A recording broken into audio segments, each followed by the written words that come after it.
memukul muka. Janganlah kamu menjelek-jelekan, dan janganlah kamu meninggalkannya karena marah, kecuali di dalam rumah. Hadis riwayat Abu Dawud.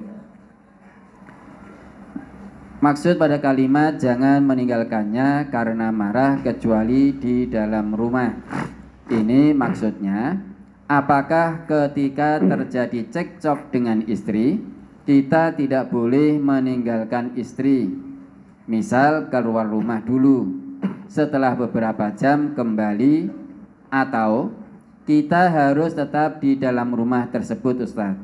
Karena biasanya kalau istri marah ketika kita masih di rumah malah nyerocos terus, tidak henti-henti. Tapi biasanya kalau ditinggalkan dia diam, Ustaz. Lah iya no diam, wis ra enek sing dicerocosi kok. Karek tembok-tembok, dinding-dinding kok. Itu maksudnya kalau suami istri sedang di luar rumah, sedang bepergian, begitu maksudnya. Kemudian ada satu permasalahan menyebabkan suami istri cekcok.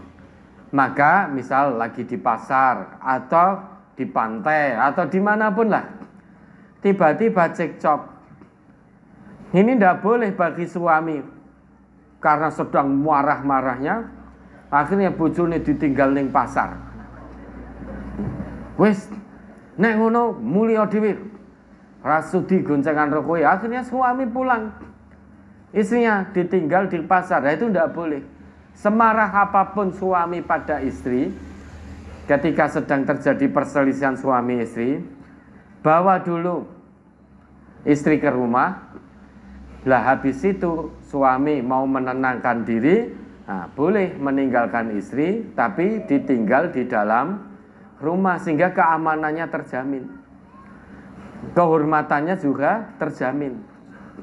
Lah nanti kalau jenengan tinggal pasar, ini istri juga emosinya masih meledak-ledak, ya, tidak mau melihat suaminya, dia nggak akan pulang ke rumah, pulang ke rumahnya orang lain nanti, pulang ke rumahnya laki-laki lain, atau nanti diambil laki-laki lain. Nek wis ngono gelo.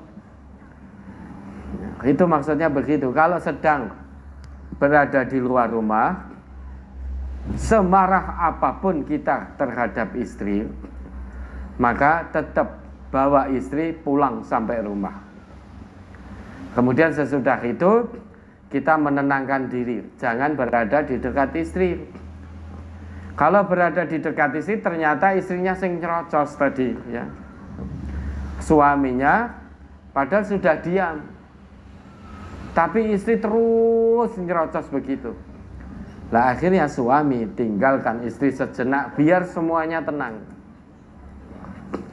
Lah nanti kalau sudah tenang, baru ya berbicara, mencari solusi dari kitabullah, dari Quran, dari hadis-hadis Nabi, solusi dari permasalahan rumah tangga suami istri. Nek begitu jenengan masuk rumah, assalamualaikum, iki mulai meneh, nyerocos lagi, sudah keluar lagi gitu loh. Ternyata nyerocos lagi. Nah ya sudah, sik Dik, sik Bu, sudah tenang, sampai kamu tenang saya baru akan pulang. Saya baru akan masuk rumah, tapi saya tidak akan kemana-mana. Insya Allah masih di tempat-tempat yang Allah ridhoi. Begitu pulang lagi, nyerocos lagi, ya sudah tutup lagi pintunya gitu.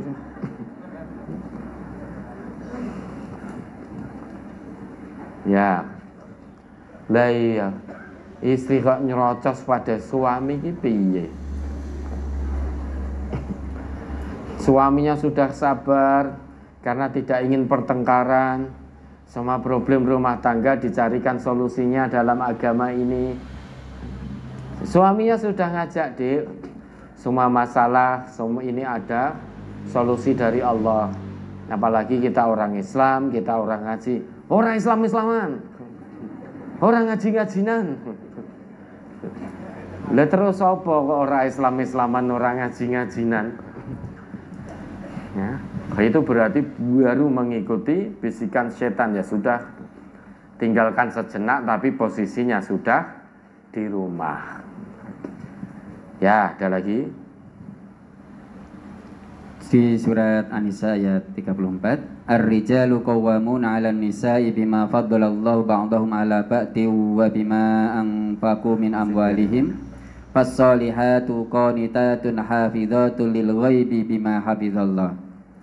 Kaum laki-laki itu adalah pemimpin bagi kaum wanita, karena Allah telah melebihkan sebagian mereka laki-laki atas sebagian yang lain wanita, dan karena laki-laki telah menafkahkan sebagian dari harta mereka. Sebab itu, maka wanita yang solehah ialah yang taat kepada Allah, lagi memelihara diri ketika suaminya tidak ada, karena Allah telah memelihara mereka. Bagaimana hukumnya bila seorang wanita atau istri memasukkan laki-laki ke dalam rumah ketika suaminya tidak ada di rumah, Ustaz? Lah, laki-laki itu siapa? Lah kok malah cari kesempatan dalam kesempitan? Haram itu hukumnya. Itu laki-laki yang bukan mahram, tidak ada suami di rumah, dan tidak seizin suami kok dia memasukkan laki-laki yang bukan mahram, maka hukumnya haram. Nabi kita bersabda, la yahillu lil mar'ah antasuma wa zawjuha syahidun illa biidnih. Tidak halal bagi seorang istri berpuasa sunnah sedang suaminya ada di rumah tanpa seizin suami. Suami ada di rumah kok istrinya puasa sunnah tanpa seizinnya, maka tidak halal, puasanya tidak sah. Kalau itu puasa sunnah harus seizin suami jika suami ada di rumah. Wala ta'dzana fi baitihi illa biiznih. Dan tidak halal pula seorang istri mengizinkan seseorang masuk ke dalam rumahnya, rumah suami, tanpa seizin suami, apalagi ini laki-laki yang tidak mahram. Maka tidak halal. Kalau tidak halal berarti haram. Sudah tahu itu haram, maka jangan dilakukan. Karena tentu para istri ini ingin solihah di hadapan Allah, ingin dinilai solihah di hadapan Allah. Ya. Perempuan yang solihah itu qanitatun hafidhatul lil ghaib. Dia taat kepada Allah. Bentuk ketakwaan istri kepada Allah bukan hanya sebatas sholat, bukan hanya sebatas puasa, bukan hanya sebatas infak, sedekah, haji, umrah, dan lain sebagainya. Salah satu bentuk ketaatan seorang istri, seorang perempuan pada Allah itu dibuktikan dia hafidhatul lil ghaib.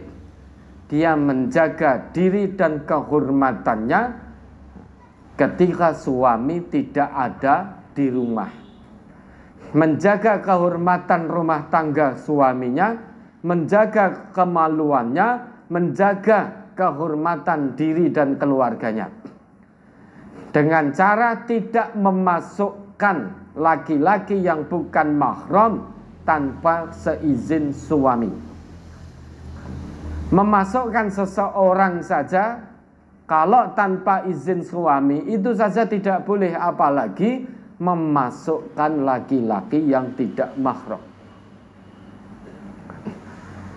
Insya Allah kalau itu mahram, suami pun juga sudah mengizinkan, sekalipun suami tidak ada di rumah. Tentu yang tidak diizinkan adalah yang tidak mahram. laki-laki yang tidak mahram. Ini jangan-jangan istrinya memang mencari kesempatan ketika suaminya pergi, dia telepon laki-laki tadi, suami saya sudah pergi, kamu segera ke sini. Nelalah lungone berhari-hari. Dan di situ hanya ada istrinya tok.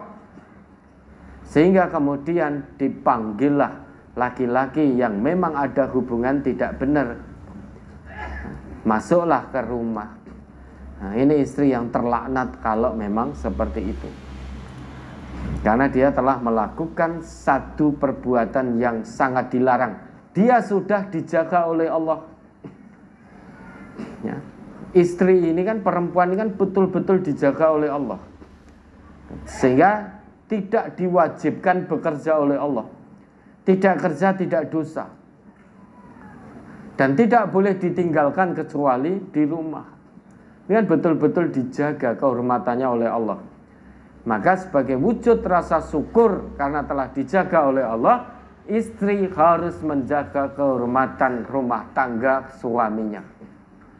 Kalau memasukkan laki-laki bukan mahram tanpa seizin suami, ya, itu berarti haram. Bisa menyebabkan suami tidak ridho. Ya, padahal kata Nabi, ayyumam ra'atin matat wa zawjuha anha radin dakhalatil jannah. Siapapun perempuan itu jika meninggal dunia dalam keadaan mendapat ridho dari suaminya, maka perempuan itu dijamin oleh Nabi masuk surga. Idza sholatil mar'atu khamsaha, jika perempuan atau istri itu sholat 5 waktu, wa shaumat syahroha, puasa di bulan Ramadan, wa hassonat farjaha, menjaga kemaluannya hanya untuk ba'alnya, untuk suaminya, wa ta'at ba'laha, taat pada suami.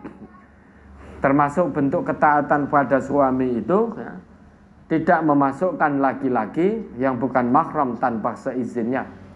Kalau itu dilakukan 4 hal tadi, jaminan dari Nabi, dakhalat min ayyi abwabil jannah sya'at. Maka istri yang seperti itu dijamin oleh Nabi masuk surga dari pintu mana saja yang dia suka.